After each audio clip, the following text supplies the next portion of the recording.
आलसी गधे की कहानी। एक गांव में नमक का व्यापारी रहता था। उसके पास एक गधा था। व्यापारी रोज अपने गोदाम से दुकान तक नमक ले जाने के लिए गधे का इस्तेमाल किया करता था। वह नमक को बोरी में भरकर गधे की पीठ पर लाद देता और उसके साथ साथ चलता हुआ दुकान तक आता था। व्यापारी का गधा आलसी प्रवृत्ति का था। काम से बचने के लिए वह नित नए उपाय सोचता रहता था। गोदाम से दुकान तक के रास्ते में एक नदी पड़ती थी, जिस पर एक छोटा पुल बना हुआ है। एक दिन नदी पर बने पुल पर चलते समय अचानक गधे का पैर फिसला और वह नदी में जा गिरा। नदी के पानी से नमक की बोरी भीग गई।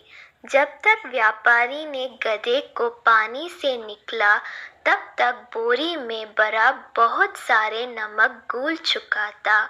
गधा जब चलने लगा तो उसे बोरी का भार बहुत कम महसूस हुआ और वह खुश हो गया। उसने सोचा कि अपने ऊपर लदा बोझ हल्का करने का ये बहुत बढ़िया तरीका है। अगले दिन वह जानबूझकर नदी में गिर पड़ा। नमक पानी में घुल जाने से बोरी का वजन फिर कम हो गया। उसके बाद से वह हर रोज ऐसा ही करने लगा।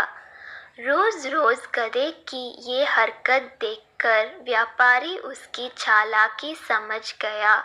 उसने गधे को सबक सिखाने का फैसला कर लिया और अगले दिन बोरी में नमक के स्थान पर रूही भरकर गधे की पीठ पर लाद दिया। रूही हल्की थी। इसके बाद भी आलसी गधे ने सोचा कि क्यों ना रोज की तरह नदी के पानी में गिरकर इस वजन को कम कर लिया जाए। इसलिए वह जानबूझकर नदी में गिर पड़ा। लेकिन इस बार बोरी में नमक नहीं बल्कि रूही थी। पानी में भीगकर रूही का वजन कई गुना बढ़ गया। गधा जब उठकर चलने को हुआ तो इतनी भारी बोझ से उसका बुरा हाल हो गया। उस दिन के बाद से उसने कभी आलस न करने का निर्णय किया।